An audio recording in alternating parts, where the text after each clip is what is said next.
Yo, what is up, ladies and gentlemen? Good to see you again. We got a matchup against my man Kevin here, and he's throwing down the Nami first, playing the Law against my Zoro. And honestly, I got kind of lucky this tournament. I ended up playing against pretty much only red and red-green Law, so that's what this deck was built for. Just because I know how my locals meta kind of runs, it's either like red-green Law, or yellow, so... I was like, yeah, if I can dodge the yellow bullets, this deck will do just fine. But it is a pretty bad list. It just does terribly against other matchups. But we are just going to put that Curly to Dawn down. And then I think we're choosing between picking like up a Ezo or a Buggy right here. Or maybe it was like a Buggy or a Magra. So I do just show the hand a little bit. Looks like we had Fiery Doll, Otama, Jozu, Ezo, bunch of cards. He swings 5 though, we will take, and then he just throws down that Nico Robin. Nico Robin's going to be super useful for him. The only problem for me is that I got to figure out how do I get rid of this Nico Robin.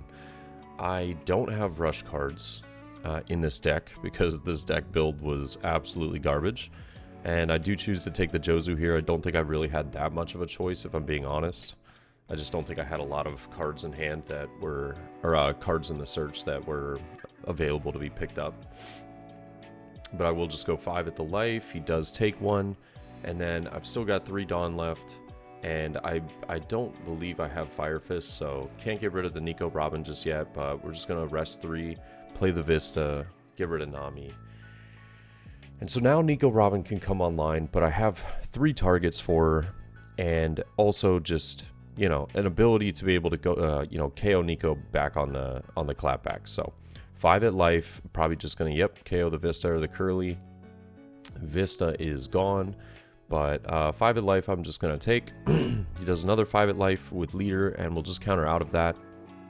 He'll throw down Chopper and Vista my Curly, and I think he just passes here, if I'm not mistaken. Yeah, so we're going to go up to 6 Dawn, because I always choose to go second against Law. I know that there's like these really weird niche moments where I feel like I chose wrong going second, but I personally think that it does me better getting that second and the card draw, and just allowing me to have one Dawn above my opponent so that he can't like just easily flood the board. Right? That's all I'm worried about. So I'm just going to go 6 at the Nico here, though. And we do get it down, so that's good. I didn't want to have to deal with that for a following turn and losing the Buggy. But still dealing with the Chopper and the Vista. I don't want to let him get much of a board. Having Fire Fist would be so nice, just so that we could, like, really put the pressure on and start, you know, using Magra and Makino to pump up the Ezo, and just go for big swings here. But sadly, we do not have the Fire Fist. I'm going to rest 4 and play the Jozu, though. I had little to no cards that were going to be worthwhile putting on the board. I had like 3 Otamas in hand. I had 2 Jozus and like a Magra and like a guard point. That's about it.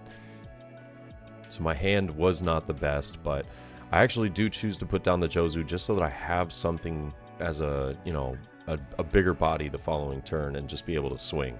I don't really feel like I needed the counter power in hand, but now I am just going to let him build that board.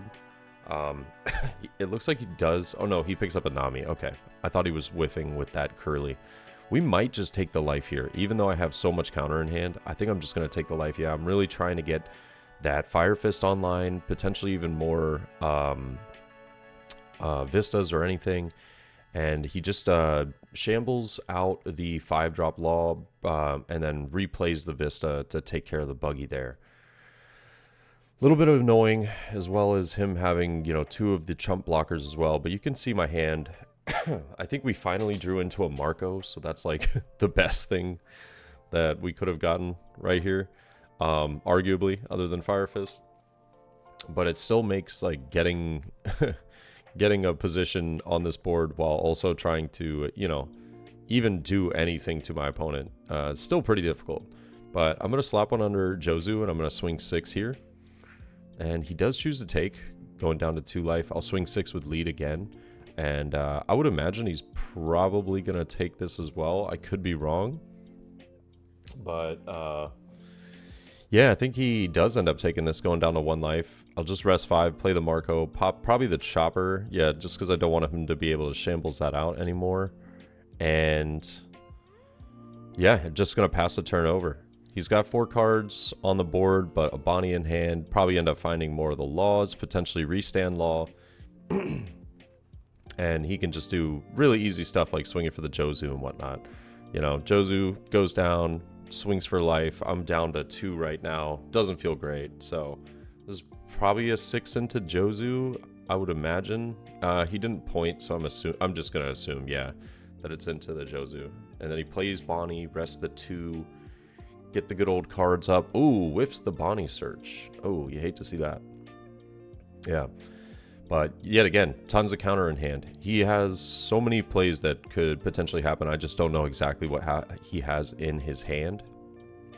It looks like 4 Dawn remaining, so could slap like 200 Curly and swing 5. But it looks like he's just going to go heavy with the law. So 8 at life. And it looks like I'm just going to counter out of this one. I didn't want him to potentially get the restand, but it looks like he is going to anyways. But will he swing with the blocker law is the real question. And he chooses to trash the Bonnie to pick up the Nami and do a little search, finds a 2k counter Brook, and then just passes it over. Yeah, I don't think he wanted to really risk losing that law, because I don't think he's found a second one yet, especially with that whiff on the Bonnie. But going up to 10 Dawn here, still haven't seen a Fire Fist, which is, you know, borderline depressing. Working on it, but with like 3 Otamas in hand and not much to work with, yeah, we're kind of down bad. But I'm gonna swing 7 at the life right now. I don't think, like, I shouldn't say we're down bad. It's just not how I wanted this to play out. But he does counter out with a Otama and Vista of his own right there. I do have quite a lot left to work with though, and so I'll just swing 8 at life again. He is going to take this and go down to 0 life, and not having any of the chump blockers on there makes that a little nerve-wracking, but I'll bring up Izo to 6 and I'll put 2 on it as well, and I'll swing 8.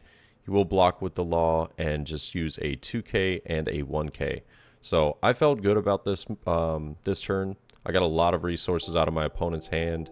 I believe we did. Oh no, yeah, we got the blocker with Vista. Yeah, so this turn turned out for me to be very, very good. Now we've put him in a position where he's either gotta have like a way to KO us, or essentially he's gonna be in a really tough spot next turn.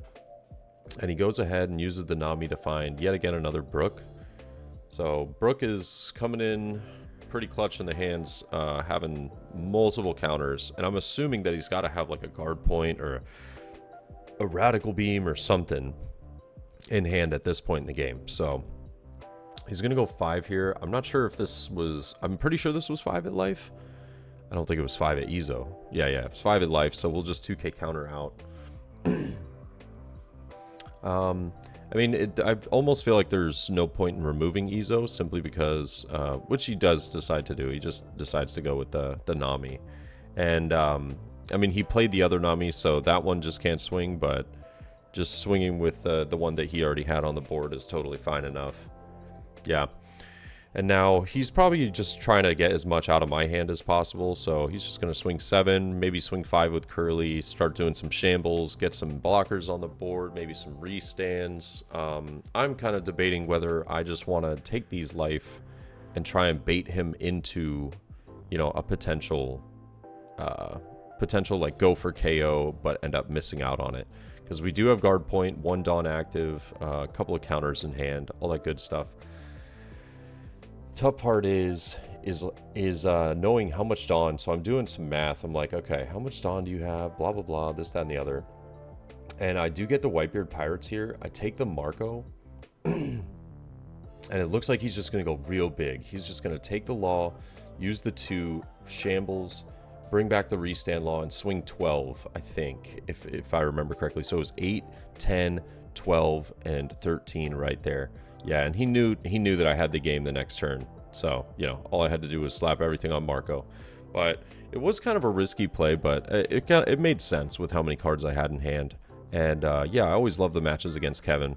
He was like, oh my god, I was like 1 or 2k, you know, 1 or 2k off. I was like, yep. I think it came down to he had to play that Nami for, he literally had to play that Nami to get the Shambles. And it was like the Nami just kind of hurt him by taking that Dawn away. But good games as always, and I hope you guys enjoyed. I will catch you in the next one. Peace.